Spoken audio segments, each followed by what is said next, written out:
Welcome to the Slop Farm. Enjoy the video. You start by ensuring your device is ready, charged on Wi-Fi, and signed into your Google account. Once done, open the Google app or Chrome. This is where the home screen experience begins. Make sure the app is updated. Updates often add the home feed and personalization options. You tap the app, then grant any requested permissions like location or notifications so Google can show relevant content.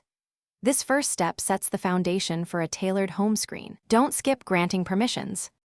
Next, make Google your default start point. In Chrome, go to Settings, enable the home page, and set it to www. Google.com so a tap returns you to Google instantly.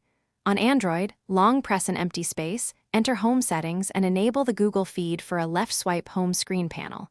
Then customize the feed.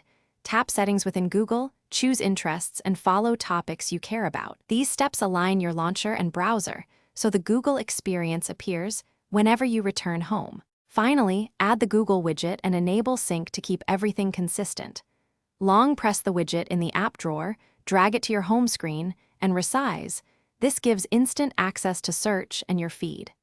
Make sure sync is on in account settings so preferences and history follow you across devices. If the home screen or feed doesn't appear, clear the Google App Cache, reboot the device, and, if necessary, reinstall the app. This simple troubleshooting step fixes most issues quickly. Thanks for watching. Consider subscribing if we helped you today.